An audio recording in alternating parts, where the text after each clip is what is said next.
Hello everyone, in this video we are going to discuss how to play the Scotch Gambit with the white pieces, which is considered one of the most effective opening to play against the beginners and club level players. So if you are really looking forward to improve your chess rating and also level, you have come to the best video. So I don't want to waste any further time, so let's begin.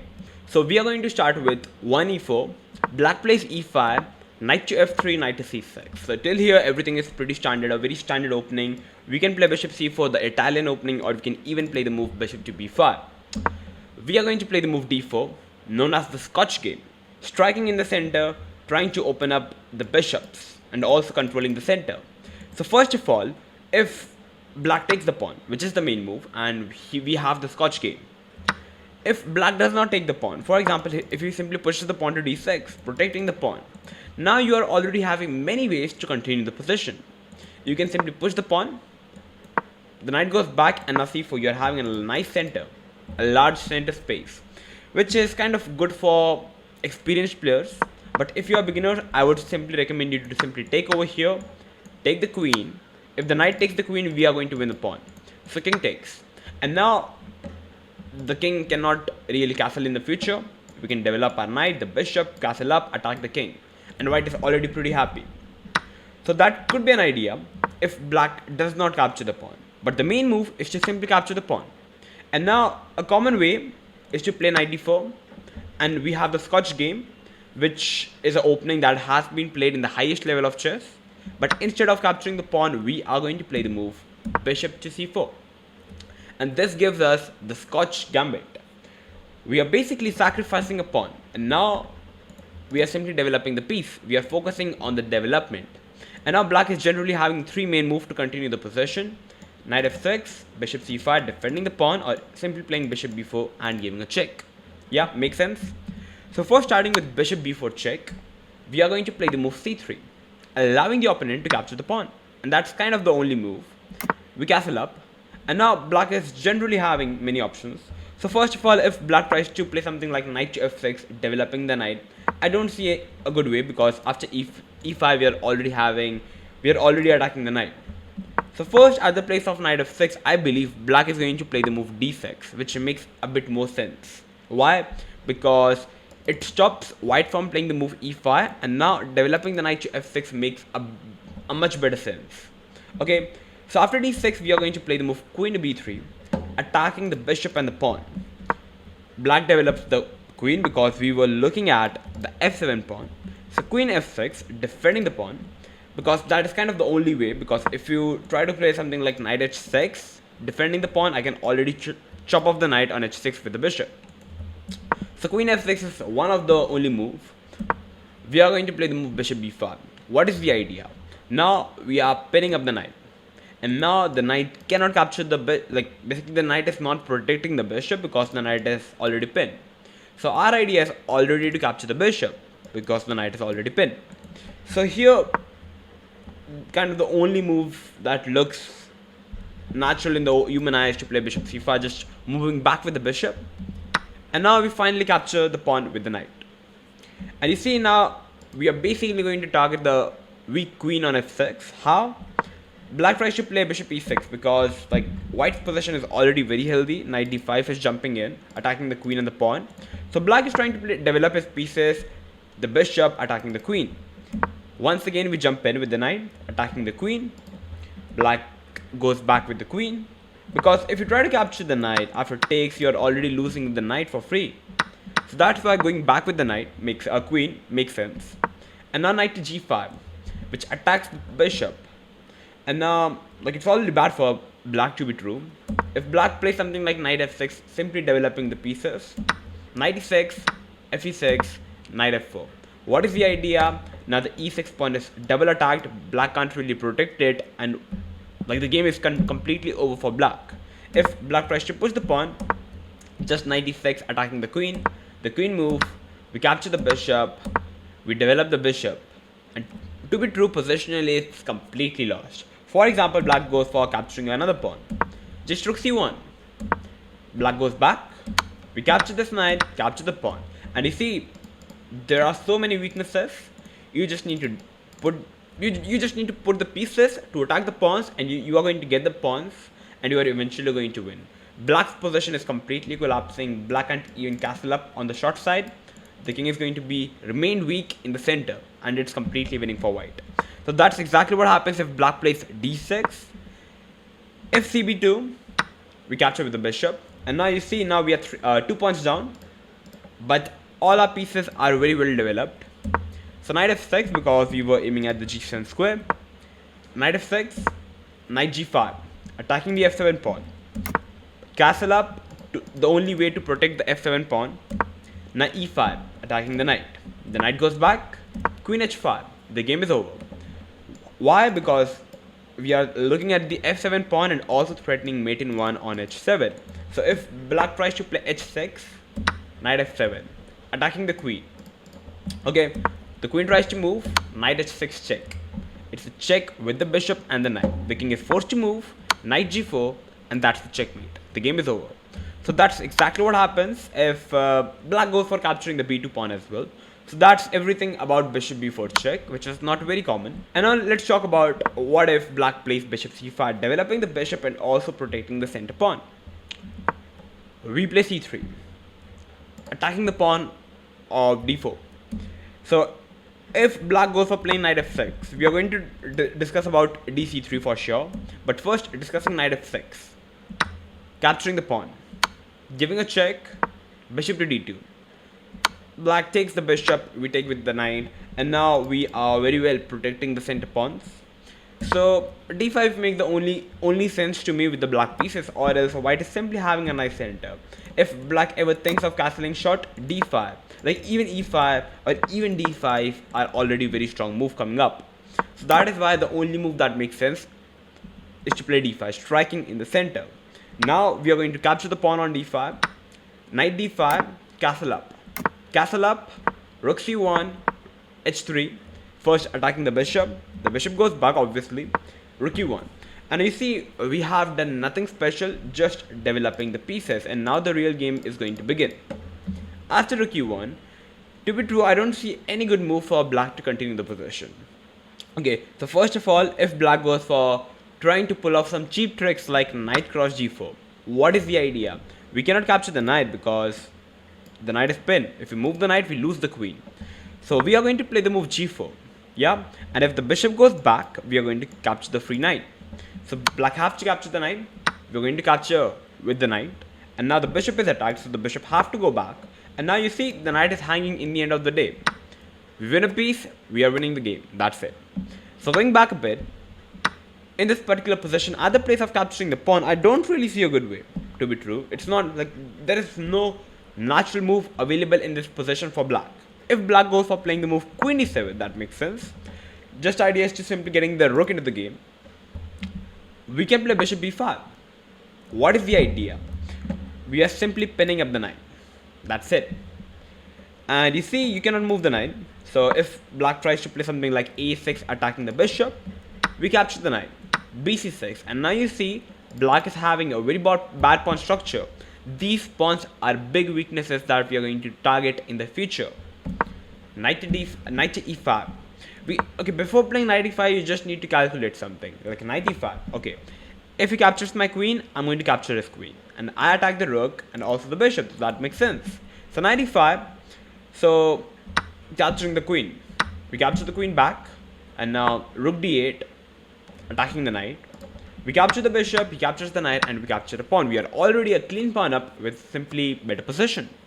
If black goes for playing something like knight b4, attacking the rook and the pawn, rook c4, attacking the knight, allowing the black knight to capture the pawn, and simply rook a1. And guess what? The knight is trapped. The game is over. So that's exactly what happens if black goes for playing knight to f6. And now discussing what happens if dc3, capturing the pawn, bishop f7 check, boom. The king is forced to capture the bishop, queen to d5 check, king e8, because if the king goes to any of the dark squares, we are going to capture the bishop and give a check. So if king e8, queen h5 check, yeah, because we want to capture the bishop by giving a check, basically getting a free move. So queen h5 check. If g6, we can capture the bishop. What is the idea? You see, after g6, the whole diagonal is completely weak. The dark squares are weak. And guess what? The opponent is not really having the dark square bishop. but we do. So we just need to put the bishop over here and enjoy this particular diagonal and get a winning position. So that is the whole idea. Black have to play king f8. We capture the bishop, giving a check. Black pushes the pawn. We play queen c4. Not going to capture the pawn with the queen because this particular square belongs to the knight. Knight f6, because if you go for capturing the pawn, come on, that's already crushing for black because black's king is extremely weak. So knight f6, knight cross e3, queen e7, short castle, bishop e6. You see, black is trying to somehow developing his pieces. Queen b5 attacking the b7 pawn. So currently the material is even, so black have to defend the pawn with rook b8, b3, with the idea of putting the bishop on this beautiful diagonal. h6, bishop b2, bishop d7. You see, there are some ideas of moving the knight, attacking the queen. So we simply come back with the queen to d3. Yeah, just defending this pawn. Black is trying to get all his pieces. We play rook e1. Now we have also got all our pieces into the game, doing perfectly fine. Knight to e5. Black is trying to somehow trade off the pieces. Knight e5, pawn takes, f4. Boom. You see, whenever you see a weak king try to open up the position, f4, takes. The king tries to run away. Rook f1. And believe me, this is just a crushing game. I don't see any good way for black to continue the game. We can play knight to d5 coming up, and we have got all our pieces, and black's position is just too bad to see. So, and I believe in you guys that you're going to win this game. That's it. Okay. So that's exactly what happens if bishop to c5. If knight f6, discussing the main move. And congratulations if you have sticked to the video until now, because now the real fun is going to begin. After knight f6, we castle up in this position. The main move is to play the move e5, which is kind of a move that many YouTubers or many players or many coaches try to offer you guys.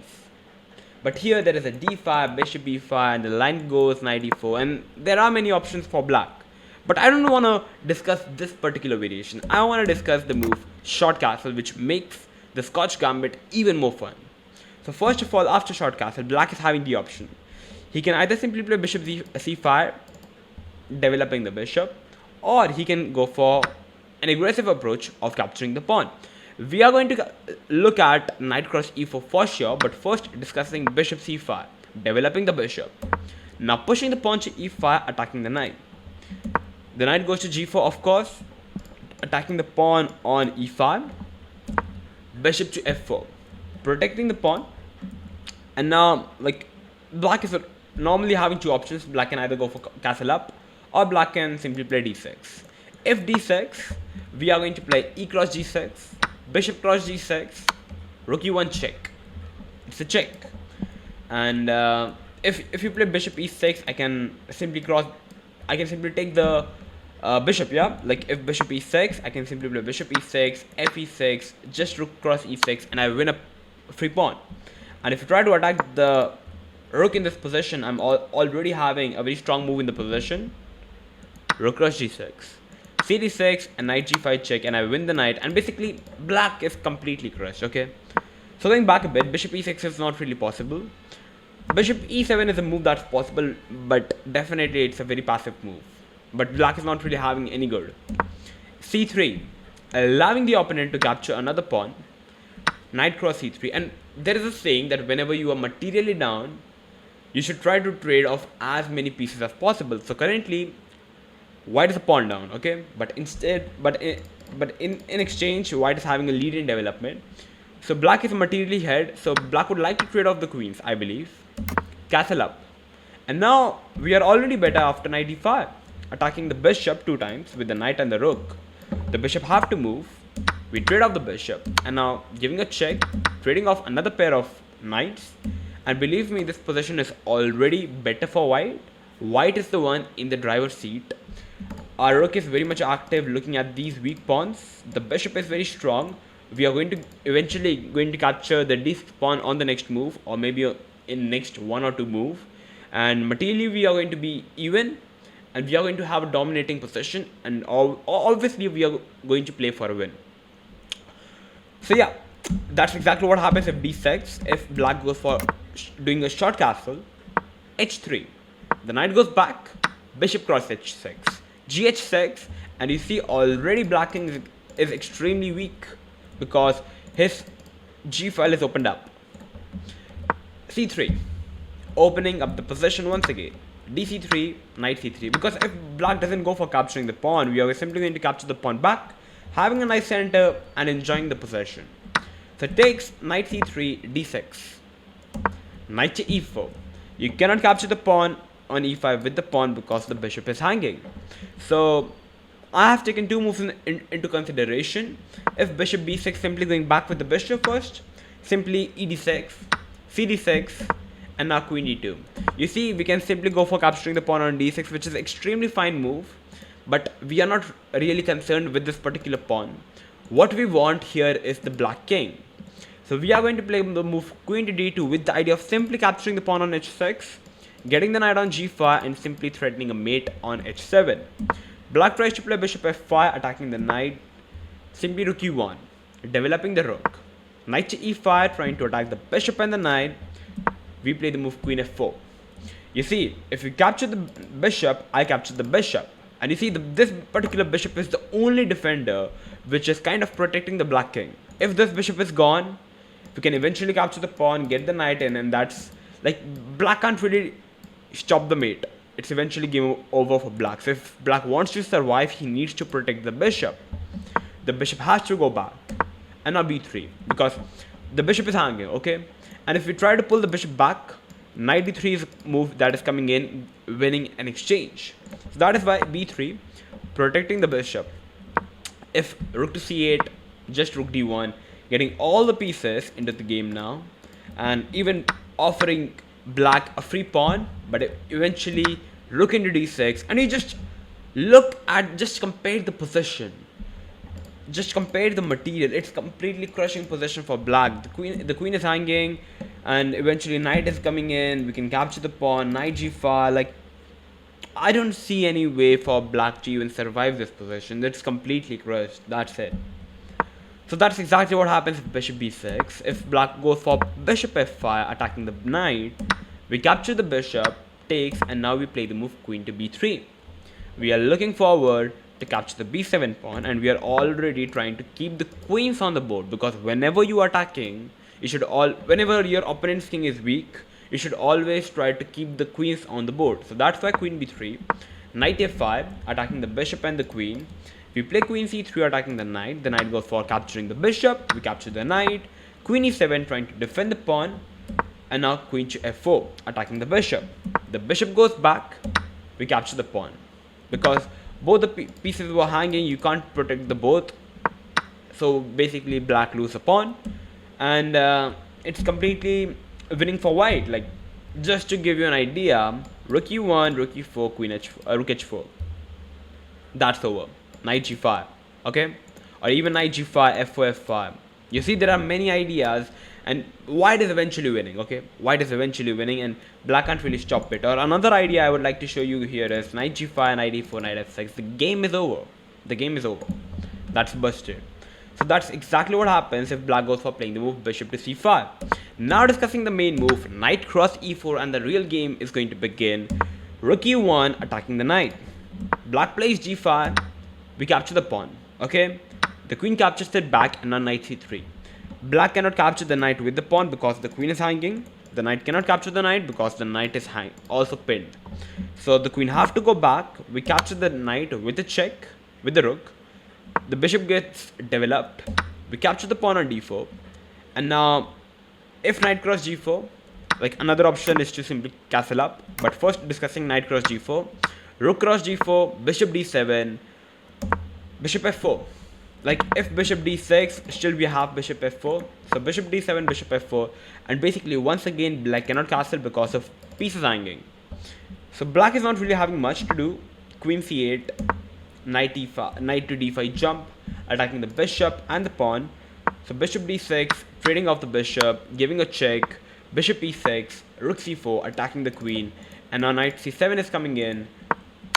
And we can capture the rook, takes, and guess what? We are a piece up with a completely winning position.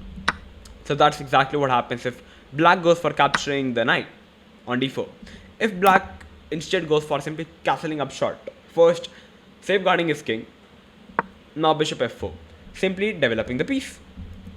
And now once again I have taken two moves into consideration, bishop f6 or f5. Starting with bishop f6, attacking the knight on d4. We can trade the knight, takes, and now trade off the queens as well. So if the rook takes the queen, we can capture the pawn for free. Okay. And instead, if black goes for capturing the queen with the bishop, now rook c4. And like after bishop b7, rook d1, and guess what? White is once again in the driver's seat. Black is only tied up by trying to defend his pawn. Materially, the position is even, but positionally, we are the one going all in for attack. Black's pieces are extremely passive, and black is just trying to defend. You are the one attacking, so try to attack hard and try to win the game. So that's exactly what happens if black plays bishop f6. If black tries to play f5, attacking the rook, because if we try to move the rook, we are losing the knight to Vitria. We are losing the knight. So we are going to play first knight cross e6, b cross e6. If black goes for trading off the queens and giving a check, takes over here, taking the rook, we can already capture the bishop, giving a check, the king move, and now knight cross e8. For example, rook cross the bishop, it's a mate. Okay, so you have to capture with the knight, with the rook, and now you are basically having two minor pieces against a rook, which is already completely winning for white. Yeah, so that's why, going back a bit, that's exactly why if, for example, if black goes for capturing the knight, we can capture the bishop, and once again we are a piece up. So that's why this variation is not working up. So black have to capture the knight with the pawn. Now rook d4, attacking the queen goes to e8, queen f3, so trying to centralize pieces, getting the rook in now finally with the idea, bishop f6, rook d2, going back. And now white is already very much better attacking the pawn on c6, though it is protected, but at least attacking the c7 pawn. We can play the move like rook d1, getting all the pieces into the game, h3, and believe me, because of black is having so many weaknesses in his positions and white has got all his pieces into the game, this is going to make black's life tougher, and it's much easier to play with the white pieces, and I believe you guys are eventually going to win with the best play, and it's much easier to play with the white pieces, I believe. So yeah, with this we have completed how to play the Scotch Gambit with the white pieces, and I believe you guys must have enjoyed it.